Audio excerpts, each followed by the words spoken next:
So welcome back to Lalitha's kitchen. I know it's been little gap వచ్చింది.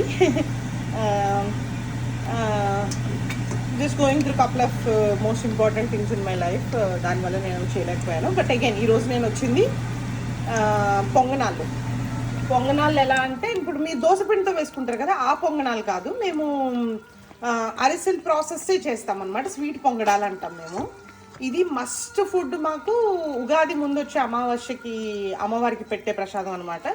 కంపల్సరిగా ఆ రోజు నైట్ మేము ఈ పొంగనాళ్ళు, పెసరపప్పు, ఉత్తి పెసరపప్పు, పప్పు, వైట్ రైస్, ఈ 3 ఆఫర్ చేస్తామన్నమాట దేవి అమ్మవారికి. సో ఇది ఎట్లా ఉంటుందంటే ఇలా వస్తుంది ఉడికిన తర్వాత. సేమ్ ఆల్మోస్ట్ అరిసెల్లాగే ఉంటాయి, బట్ ఇవి పొంగుతాయి అన్నమాట. పిండి ఇట్లా ఉంటుంది. నేను ప్రాసెస్ మొత్తం వీడియో చేయలేదు, so I will explain you. మనము యుఎస్లో ఉన్నప్పుడు మనకి బియ్యం ఇండియా లాగా పాత బియ్యము, మెత్త బియ్యం దొరకవు కాబట్టి నేనేం చేస్తానంటే ఇలాంటివి తడి బియ్యంతో ఏం చేసుకున్న ప్రాసెస్ 2-3 days ముందు నుంచే మీరు సోక్ చేసి పెట్టుకోండి. సో దట్ రైస్ వాటర్ అవుతాయి అన్నమాట. మామూలు సోనా మసూరి రైస్నే ఇప్పుడు నేను మొన్న నైట్ చేశాను. నైట్ నానబెట్టి మార్నింగ్ మళ్ళీ వాటర్ వంపేస్తాను, మళ్ళీ నీళ్ళు పోసి పెడతాను, మళ్ళీ ఈవినింగ్ అయినప్పుడు మళ్ళీ నీళ్ళు వంపేసి మళ్ళీ ఫ్రెష్ వాటర్ పోస్తాను. అట్లా ఒక 2 days you just try it. అది అయిన తర్వాత టూ మచ్ డ్రై చేయొద్దు, అట్లానే టూ మచ్ వెట్టగా కూడా ఉండొద్దు. మనం మిక్సీలో వేసుకుంటాం కాబట్టి పొడిగా ఆరబెట్టకండి. జస్ట్ నీళ్ళన్నీ ఒక ఫిల్టర్లో వేసేసి నీళ్ళన్నీ వదిలిపోయిన తర్వాత మెత్తగా గ్రైండ్ చేసుకోండి. మిక్సీ పట్టుకున్నప్పుడు పొడి పిండిలాగా మిక్సీ పట్టుకొని, సో దాంట్లో మీరు మంచిగా జల్లించేసేయండి. 2 కప్పుల బియ్యానికి మీరు 1 కప్పు బెల్లమును, 1/2 కప్పు నీళ్లు పోసి ఆ బెల్లాన్ని ఇట్లా చిన్న లేత ఉండపాకం, మరి గట్టి ఉండపాకం కాదు, అలసల్లాగా చిన్న లేత అవ్వాలి. అది చిన్న లడ్డూలో అవ్వాలన్నమాట. ఆ ఉండపాకం వచ్చిన తర్వాత ఈ పిండి మొత్తాన్ని అందులో వేసేసుకోవాలి. వేసి బాగా కలుపుకొని ఒక హాఫ్ స్పూన్, అంటే మన కన్సిస్టెన్సీ ఎలా ఉండాలంటే దోశ పిండిలా ఉండాలండి. దీనికన్నా ఇంకొక కొద్ది తిక్కుకున్నా పర్వాలేదు, బట్ ఇలా దోశ కన్సిస్టెన్సీలో ఉండాలన్నమాట. సో మీరు చూసుకోండి. కావాలంటే కొద్ది నీళ్ళు యాడ్ చేసుకోవచ్చు అనమాట.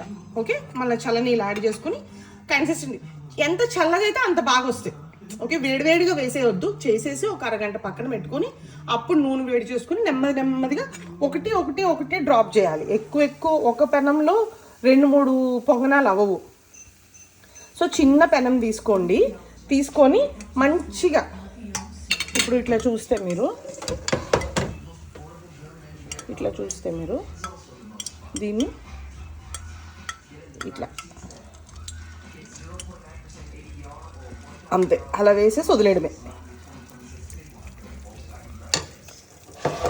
అలా వదిలితే మంచిగా అది అయినాక అదే విడిచిపోయి పెనం పై నుంచి బయటకు వచ్చేస్తుంది అనమాట. సో అప్పుడు మీరు వెనక్కి తిప్పుకుంటే సరిపోతుంది.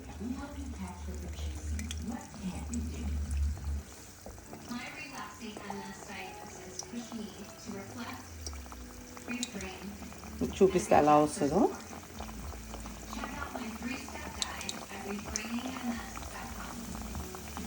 చూసారా, అది అయిపోయిన తర్వాత దానికి అది తేలిపోతుంది అనమాట. మీరు ఒక 2 నిమిషాలు అట్లాగా ఉంచుకొని దాన్ని టర్న్ చేసుకున్నారంటే టర్నింగ్లో కూడా మీకు మంచిగా వేగిపోతుంది. ఇంతే, అటు ఇటు బాగా వేగిన తర్వాత కొద్ది ఈ కలర్ వచ్చుకున్నప్పుడు తీసేస్తే మీకు తీసిన తర్వాత ఇంకొద్ది కలర్ మారుతుంది. ఎందుకంటే ఇంకా అది వేడి మీద ఉంటుంది కదా, బెల్లం కదా, కుక్ అవుతుంది అనమాట. సో ఇట్లాగా మీరు చూసుకొని, ఐ డోంట్ నో పిల్లలు చేస్తారని నేను ఇది చెయ్యట్లేదు. ఇది మటు కంపల్సరీగా.